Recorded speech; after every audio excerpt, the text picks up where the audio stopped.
नमस्कार. प्राध्यापक बीज मांगले, जागर टाइम्स मध्ये आपल्या सर्वांचं स्वागत आहे. मित्रो, विषय पहा. सर्वच राजकीय पक्ष मराठा आरक्षणाच्या विरोधात, अशी सध्याची स्थिती आहे. आणि अशा परिस्थितीमध्ये म्हणून जरांगे पाटील साहेब यांनी निर्णय घेतला. काय बरं? सत्ताधारी भारतीय जनता पार्टी, एकनाथ शिंदे साहेब आणि अजित पवार राष्ट्रवादी हे आता निश्चितपणे ओबीसी प्रवर्गातून मराठ्यांना आरक्षण देण्याच्या कट्टर विरोधात आहेत, हे निश्चित झालंय. त्याचवेळी साधारणपणे शिवसेना ठाकरे साहेब, राष्ट्रवादीचे शरद पवार साहेब आणि काँग्रेस पक्ष सुद्धा एकतर्फी मराठा समाजाच्या बाजूने उभे राहतील असे स्पष्टपणे चित्र नाही. म्हणजेच ओबीसी प्रवर्गातून मराठा समाजाला आरक्षण देण्याच्या बाबतीत सर्वच राजकीय पक्ष आपल्या विरोधात आहेत. आणि त्याचवेळी ज्येष्ठ नेते शरद पवार साहेब यांनी एक स्टेटमेंट केले. ते काय म्हणतात बघा. परवा तरी असं आपले विचार करताना सांगितलं आपली भूमिका की मुख्यमंत्री एकनाथ शिंदे आणि काही मंत्री हे मराठा समाजाच्या पाठीशी आहेत. आणि त्याच वेळेला सत्ताधाऱ्यांचा दुसरा गट, मंत्रिमंडळातला दुसरा गट, उदाहरणार्थ गिरीश महाजन, छगन भुजबळ, हे त्यांच्या काही सहकाऱ्यांच्या सह मराठा समाजाच्या विरोधात ओबीसींच्या पाठीशी आहे. सत्ताधारी पक्षच अशा पद्धतीने समाजाच्या विरोधात आणि एका बाजूला आणि दुसऱ्या एक बाजूला जर करत असेल तर हे योग्य नाही.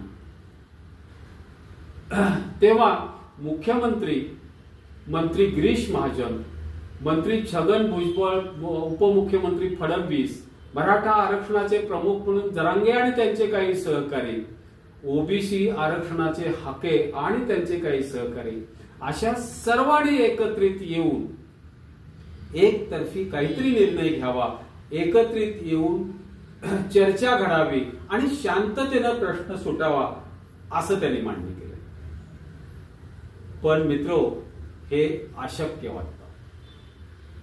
अशा परिस्थितीत थोडक्यात काय, सत्ताधारी भारतीय जनता पार्टीचे फडणवीस साहेब, शिंदे साहेब हे उघडपणे ओबीसी प्रवर्गातून मराठ्यांना आरक्षण देण्याच्या विरोधातच दिसत आहेत.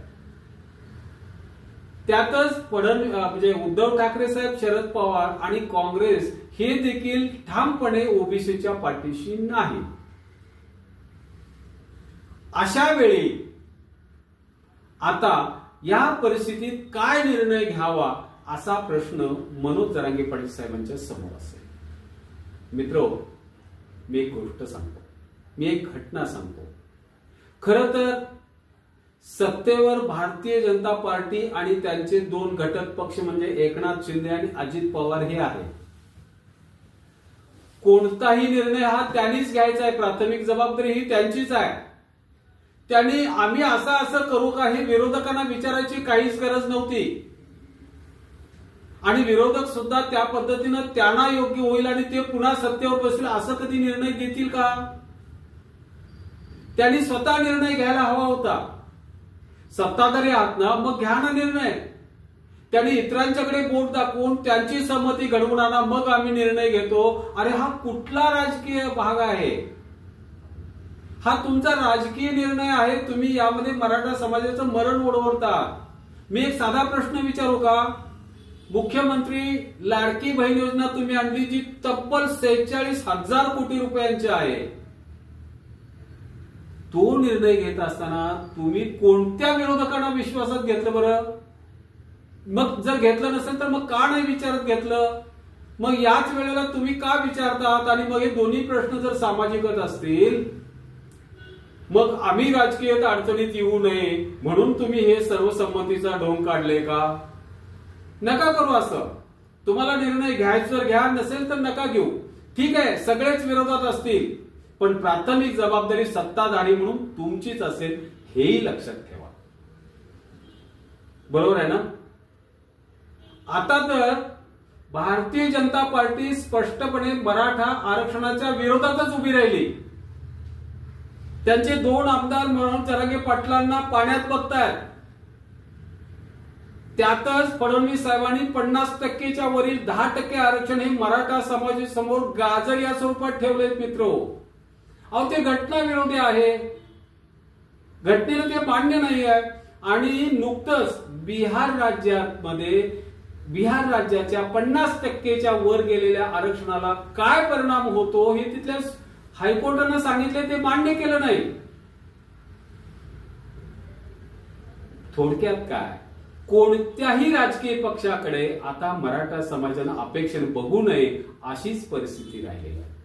त्यात जबाबदारी सत्ताधाऱ्यांची जास्त आहे. अहो हेच काय, किरकोळ काही पक्ष आहेत छोटे असणारे, मनसेच्या सारखा पक्ष सुद्धा ज्यामध्ये मराठे आहेत तो सुद्धा आपल्या विरोधातच आहे. मराठ्यांचे सगळे मोठे नेते सगळ्या पक्षात आहेत, पण गरीब गरजू मराठ्यांच्या बरोबर ते आहेतच असं मात्र नाही. जे मनोज जरांगे पाटलांच्या बरोबर नाहीत ते विरोधात आहेत असं नाही, आम्ही ठीक आहे मान्य करतो. पण सगळ्याच पक्षातील आमदार सोयीची भूमिका घेताना आपल्याला दिसत आहे. कट्टर किंवा ठामपणे मराठा आरक्षणाच्या बाजूने उभा राहतील असे मराठ्यांचे नेते दिसून येत नाही. आंबेडकर साहेब, भुजबळ साहेब, हाके साहेब हे सगळे म्हणतात. का म्हणतात याचाही अर्थ मनोज जरांगे दादांनी काढलाय. ते म्हणतात मनोज जरांगेंनी 288 जागा लढवाव्यात. पण मनोज दादा जरांगे पाटील हे हुशार आहेत साहेब, त्यांना माहिती आहे 288 लढवायचे का कमी लढवायची. खरं तर आरक्षण देण्याची जबाबदारी ही मूळतः सत्ताधाऱ्यांची आहे. त्यामुळे मराठा आरक्षणाचे पहिले शत्रू हे सत्ताधारीच आहेत. तसे सर्व 288 जागांवर जर मराठा उमेदवार उभा करण्याने मराठा समाजाचा फायदा काय, हा नाही का प्रश्न. सत्ताधारी असलेला फडणवीस साहेबांचे भाजप, मुख्यमंत्री एकनाथ शिंदे आणि अजित पवार, बघा मी काय म्हणतोय, एक फडणवीस साहेब, शिंदे साहेब आणि अजित पवार यांनी गेल्या 10-11 महिन्यापासून मराठा समाजाला टोलवत ठेवले, लंबक करून टाकला. सगळ्या स्वरांचा सुद्धा कायदा करून विशेष अधिवेशन घेतलं पण केलं नाही काहीच. हा, मुख्यमंत्री एकनाथ शिंदे साहेब सुरुवातीला मात्र मराठा आरक्षण देण्याच्या बाजूने निश्चित होते, अशी स्थिती होतीच आहे. पण माशी शिकली नव्हे, फडणवीस साहेबांनी केलेल्या विरोधामुळे कदाचित त्यांना तो निर्णय घेता आला नाही अशी परिस्थिती दिसून आली. म्हणूनच जरांगे पाटील फडणवीस साहेबांच्यावर नाराज असतात. तेव्हा ज्या जागावर आपण उमेदवार उभे केले, सगळ्याच जागेवर म्हणत नाही, ज्या जागेवर आपण उमेदवार उभे केले असता हमखास निवडून येतील त्याच जागेवर उमेदवार उभे करणे आणि उरलेल्या जागेनुसार आपल्या सुद्धा सोयीनुसार आपण निर्णय घेणे हा मार्ग सर्वोत्तम आहे. आणि मला वाटते दादा त्या एकूण बोलण्यावरून तशाच पद्धतीची भूमिका आहे.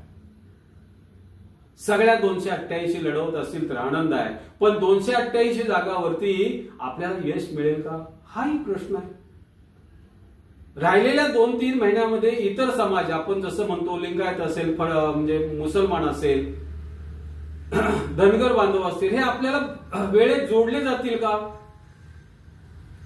म्हणून मराठ्यांना ओबीसी वर्गातून म्हणजे ओबीसी प्रवर्गातून आरक्षण देण्यासाठी आणि या इतर जातींचं सुद्धा भलं करण्यासाठी, मुसलमानांना आरक्षण देण्यासाठी, धनगर समाजाला एसटीतून आरक्षण देण्यासाठी आपल्याला आपल्या हक्काच्या काही जागा लढवाव्या लागतील. आज तर म्हणजे भारतीय जनता पार्टी पूर्णपणे मनोज दादा जरांगेंच्या विरोधात आक्रमक दिसते. दरेकर साहेब असतील, लाड साहेब असतील, ते बेफाम सुटले जरांगे पाटील साहेबांच्यावर. मग ही जी परिस्थिती आहे, त्यांना माहिती आहे मराठ्यांना अंगावर घेतल्यास काहीही बिघडणार नाही, कारण त्यांना वाटतंय की मराठ्यांच्या मध्ये एकनाथ शिंदेचे साहेबांचे 40, अजितदादांचे 40, अपक्ष आणि भाजपचे 105 असे सगळे मिळून 200 पर्यंत जातात ना. त्यातच काँग्रेसचे काही आपण घेतलेले आहेत. म्हणजे या सर्वांची संयुक्तिक ताकद आणि आपण केलेल्या काही योजना यातून आपल्याला परिस्थिती फार चांगली राहील असं कदाचित देवेंद्र फडणवीस साहेबांना वाटत असेल. किंवा अशा स्थितीमध्ये साधारण अंदाज घेतला असता हमखास, तेव्हा मी थोडंसं वेगळं सांगतोय, तेव्हा अशी जी स्थिती निर्माण झाली या स्थितीमध्ये हमखास निवडून येणाऱ्या सीट्स मराठा समाजानं उभं करणं, तेवढ्याच सीट्स उभं करणं आणि अन्य सीट्स वरती कुणाशी तरी युती करणं किंवा सोयीनुसार परिस्थितीनुसार निर्णय घेत जाणं आणि आपल्या इप्सित आपल्या उद्दिष्टापर्यंत पोहोचणं हे सगळ्यात योग्य. आणि मला वाटतंय मनोजदादा जरांगे पाटलांच्या आतापर्यंतच्या वाटचालीवरून 288 उभा केलं हे चांगलंच आहे. पण 288 उभा 288 पाडणं हे सुद्धा थोडंसं आपल्याला अडचणीत असेल. पण दादा जो निर्णय घेत आहेत तो अंतिम निर्णय आता काही दिवसांपूर्वी ठेवलाय. तुम्ही आम्ही सर्वजण फक्त एकत्रितपणे मनोजदादा जरांगे पाटलांच्या पाठीशी कट्टरपणे उभारणं ही काळाची गरज आहे असं मला वाटतं.